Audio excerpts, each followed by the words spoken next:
Welcome to the Deep Dive. This is where we take the sources you send us and, well, we dig deep to pull out the key insights. And this time, you sent us something really fascinating. Damon Salvatore's The Ultimate Enjoyment During Sex. Right. You mentioned wanting to get past the usual stuff, understand the nuances, maybe uncover some surprising facts about sexual experience. So let's dive in. Let's do it. And what we've got here, it's not your standard, dry clinical manual. Not at all. Okay. Think of it more like a detailed cookbook, maybe, for heterosexual intimacy. It pulls from medical knowledge, sure, but also from the experiences of loads of couples and other experts. A cookbook, I like that. Yeah. And the goal is really specific information, not just vague advice. And it has this really distinctive voice, quite direct, sometimes even humorous. Okay, let's unpack this then. Yeah. So the book starts off, it seems, by challenging a lot of the conventional wisdom. It's not just Sex Ed 101 repeated. Exactly. It's trying to get at the why behind things. Right from the get-go, the author kind of critiques other books out there. Ooh, how so? Well, he flags some as maybe unrealistic, others as too simplistic or, tied up in certain beliefs. His aim seems to be reaching adults, people with some life experience, and talking about it with, well, humanity. Right, grounded in reality. Yeah, and what's really interesting is this idea that it's not a step-by-step guide, but a menu. A menu, right. You mentioned that. It assumes you know the basics, but you're looking for specific options, specific ideas to, enhance things. So options, possibilities. And there's this concept of sex as a game, but without shame. Tell me more about that. Yeah, that's about trying to dismantle some of those cultural hang-ups we have around sex. Okay. The idea is the bedroom can be a space for playfulness, for exploration, maybe embracing parts of ourselves, even those, quote, non-adult desires we normally hide. Interesting. Playful exploration. But what holds it all together, what's really fundamental, are these two core rules for good sex that the book lays out. Yeah. The two rules. What are they again? They're pretty straightforward, actually, but quite profound. First, don't do anything that doesn't really like you. Okay, respect your own boundaries. Exactly. And second, know your partner's needs, and if you can help, don't leave them behind. Partner awareness and support. Yeah. If you put those together, it really highlights, mutual respect, finding common ground, making sure both people feel satisfied. But what if, what one person likes conflicts with the other? How does the book suggest handling that? That's a really key question. And the book basically says open communication is everything. Talking it through. Understanding boundaries, understanding desires, even if they're different, and then finding compromises, that middle ground where both can find enjoyment. That's presented as essential for long-term satisfaction. Makes total sense. Now, the book also seems to stretch the definition of sex and intimacy, doesn't it? It's not just about intercourse. Oh, absolutely. One of the really striking ideas is when it says, a man's entire skin is a genital organ. Wow, okay. That's a statement. It really shifts the focus, doesn't it? Away from just the usual spots. It highlights how important that extragenital connection is. Extragenital. Meaning touch and intimacy beyond just the genitals. Holding hands, being close, the way you approach each other. All of that matters. So the whole sensory experience, that broader sensuality. And it talks about feedback during lovemaking. What's that about? Yeah, feedback here is about the dynamic nature of it all. That constant interplay, stopping and moving, stiffness and tenderness, tension and love. Like a dance. Exactly like a dance where you're constantly adjusting based on your partner. If they tense, maybe you ease off. If they lean in, maybe you increase the intensity. It's that back and forth based on empathy, on really seeing how your partner is responding. That's where the deeper intimacy comes from, it suggests. A physical conversation almost. Yeah. And then it distinguishes between duet and solo forms of sex. Yeah. That's an interesting categorization. It is. The duet is kind of the ideal of mutual orgasm, right? Yeah. Shared, spontaneous. The solo, though, is more like one partner taking the lead, the actor, and the other is the instrument, focusing maybe on the intense, perhaps unexpected feelings of that person. So one person directs the experience for the other. Sort of. And the book suggests a good sex life probably involves a mix of both. The duet brings that deep connection, maybe vulnerability. The solo can be about really intense focus on individual pleasure, exploring specific things. So value in both shared and more focused experiences. Okay. Now, this part about pain is interesting. The idea that pain awareness lessens during arousal. Yes, that's a known physiological thing. As you get more aroused, your perception of pain can definitely change. Endorphins get released. Natural painkillers. Exactly. And within limits, things that might normally hurt can actually feel pleasurable. But, and this is really important, the book strongly warns against pushing past those limits. Right. Crucial distinction. It really stresses the art of knowing the difference between what's adding to pleasure and what's genuinely unpleasant. That makes sense. Art and careful attention. Then there's this relationship between thighs idea as an alternative, not something you hear about often. No, it's quite specific. It talks about the sensations from tightly squeezing the penis between the partner's thighs, maybe when intercourse isn't wanted or possible. It's presented as just another option on that menu we talked about. Okay. Right. Let's get into some of the specific techniques mentioned. Slow masturbation with a partner sounds potentially intense. It does. The book actually describes some pretty detailed methods for both men and women. Often involves things like gentle restraint or specific positions to really heighten focus and draw out the sensations. How so? Well, for men, it describes focusing on, say, both mouth and penis stimulation, but with very deliberate changes in pressure, in rhythm, aiming for what it calls a maddening sensation. Maddening good, I assume. One would hope. And for women, it might focus on breast and clitoral stimulation, but with intentional pauses, delays. The why behind it seems to be about how that controlled pacing and varied touch can really build arousal intensely by engaging the nerves differently. Okay, I see. Deliberate pacing. Yeah. And then there's connecting, which is basically bondage. The book calls it a gentle art. Yeah, the perspective is interesting. It's presented less about force, more as a way to potentially elevate or intensify orgasm. Oh. It talks about the physical effects, maybe a slower, more sustained orgasm for the person who is bound, and also psychological aspects, like a safe way to express certain energies or desires. But safety must be huge here. Oh, absolutely non-negotiable. The book is very clear. Specific rules like no tying around the front of the neck, being super careful with anything covering the mouth or face, never leaving someone tied up alone, and crucially only doing this with partners you know and trust completely. Got it. Safety first, always. And discipline or spanking, another area that can seem intense. The book approaches that mainly as a form of skin stimulation. It really emphasizes rhythm and style over just, hitting hard. Style over strength. Exactly. Start slow, respect boundaries, always. It even mentions things like using birch brooms for a different kind of sensation, giving it a sort of decadent European feel, as the book puts it. Birch brooms. Okay, that's specific. Now, pompoir. That might be a new term for some listeners. Pompoir. Yeah, it refers to a woman consciously controlling and squeezing her vaginal muscles during sex. The book describes it as a really valued response. Like Hegel's during sex. Kind of, but maybe more nuanced and integrated into the act. It mentions historical examples and suggests it's a skill that can actually be developed with practice, allowing for more active participation. Interesting. Intentional engagement. And the Florentine Road, what's that technique? The Florentine Road, it's specific to men with foreskin. It involves holding and retracting the foreskin during intercourse. The idea is that this increases friction and nerve stimulation. Ah, potentially speeding things up or intensifying sensation for him. That seems to be the goal, yes. Manipulating sensation manually during the act. Okay. And lastly in this section, rose petal. Sounds poetic. It does.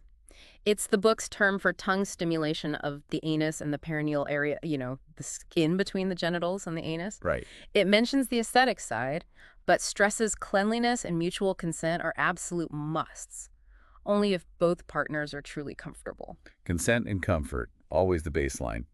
Okay, so the book details these techniques, but it doesn't just stop there, does it? It loops back strongly to love and communication. Oh, hugely. That's like the foundation for everything else. Yeah. The book flat out states you can't have sex at the highest level on any other basis than love. And how does it define love in this context? Pretty broadly, actually, as mutual sensitivity, respect, kindness, stemming from that deep sense of interdependence between partners. So the emotional bond is inseparable from the highest level of physical intimacy. That's the argument. And open communication is presented as totally essential for that bond. It really pushes the importance of talking openly about your terms of love, what you each desire, need, and also accepting that those things can change over time within a relationship. It's about that mutual understanding. Adapting together. And what about relaxation during orgasm? And contrast that with tension, right? It does. We often associate orgasm with, maximum muscle tension, right? Yeah, usually.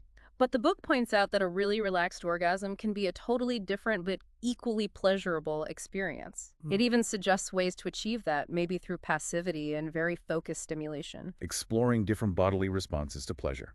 And a common topic, size. Genital size. What's the book's take? It's pretty reassuring, actually. Basically says average sizes work perfectly well, and worrying excessively about it is mostly unnecessary anxiety. Good to hear. It mentions the vagina's ability to stretch, and even suggests that sometimes a narrower vagina might increase sensation for the man. So, yeah, less worry needed there. Dispelling some anxieties. Good. And finally here, precision in touch. That sounds crucial. It really is. Precision basically boils down to being super aware of your partner's sensations. Paying attention. Close attention. And adjusting your touch, gentle, rough, slow, fast, based on their reaction. The book also warns against assuming men and women feel things the same way. Constant feedback is key to getting that precision right. So, listener, that idea of precision, it's really about paying close attention and adjusting, isn't it? Exactly that. Okay, the book also really encourages variety, doesn't it? Yeah. Not getting stuck in a routine. Definitely not. It actively advocates for planning, for intentionally varying things. It even suggests thinking of simple encounters as the norm, maybe, say, 75% of the time. Okay. And then saving those more elaborate planned sessions for special occasions keeps things fresh, avoids predictability becoming boring. Keep it exciting. And it values handmade manual stimulation quite highly. Absolutely. It's not seen as just a backup plan. The book treats it as like basic training almost, a valuable part of intimacy in its own right. How so? Well, it can provide a different kind of orgasm, maybe even make subsequent rounds of intercourse possible or more enjoyable. So yeah, definitely not secondary. An essential part of the toolkit. What about specific body parts? It mentions the scrotum sensitivity. Yes, notes it's highly sensitive because of all the nerve endings, but needs a really gentle touch. Direct pressure on the testicles can be quite painful. So light touch is key. Pretty much. Handle with care, you could say. Understood. And the link between food and eroticism. It touches on that too. Mentions historical stuff, aphrodisiacs, acknowledges that psychological link, the ritual. Right. But it also gives a practical warning. Don't eat a huge, heavy meal right before sex. That can easily lead to discomfort, kill the mood. Maybe just a light suggestive appetizer then? Yeah. And this lovely phrase, birds singing in the morning, vocalizations during orgasm. Exactly. The book notes it's surprisingly common across cultures for people to make sounds during orgasm. And it stresses understanding your partner's specific language of pleasure, the sounds they make naturally.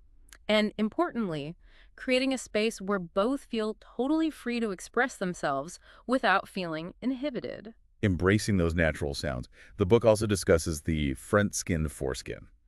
Seems to have a definite viewpoint there. It does. It expresses a preference against circumcision. It highlights the foreskin's role and sensitivity because of its nerve endings. So more sensation, potentially. That's the implication. While acknowledging circumcised men obviously experience pleasure, it suggests keeping the foreskin offers a wider range of sensations, generally favoring the natural anatomy. Okay. And frequency of sex. Is there a magic number according to this book? Nope.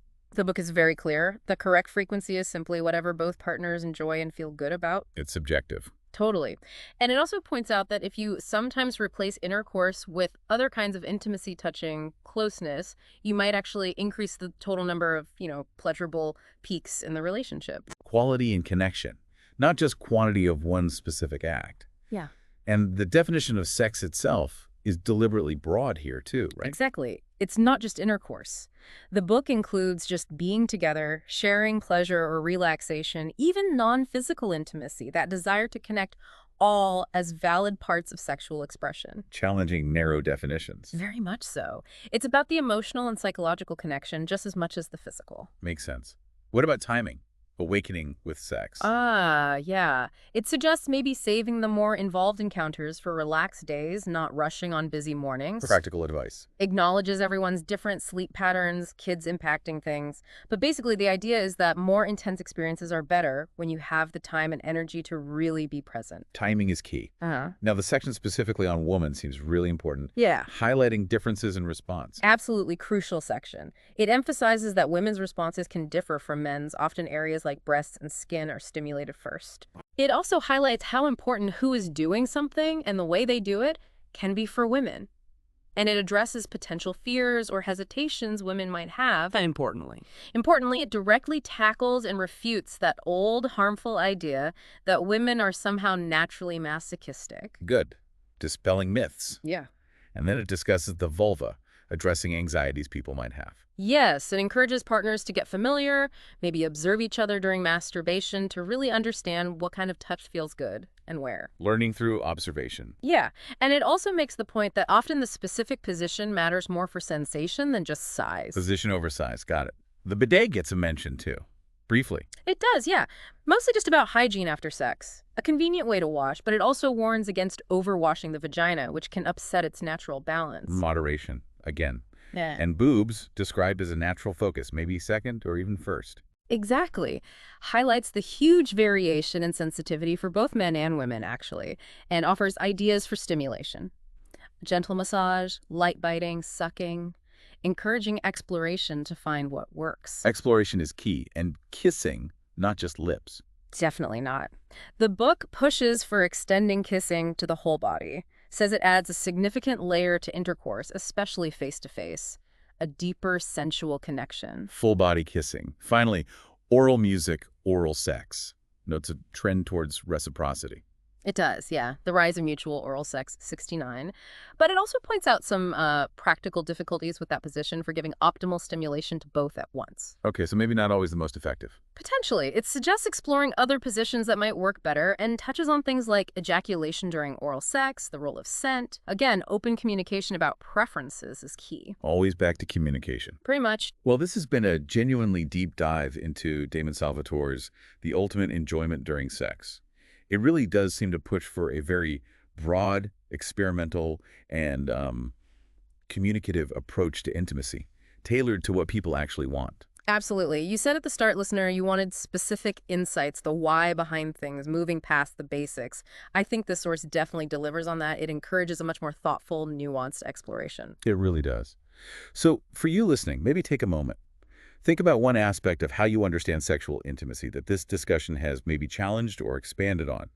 What new ideas or perhaps conversations might this open up for you? Good question to ponder. Indeed. Thank you for sharing this source with us. We hope you continue exploring, and please do share any other areas you'd like us to tackle here on The Deep Dive.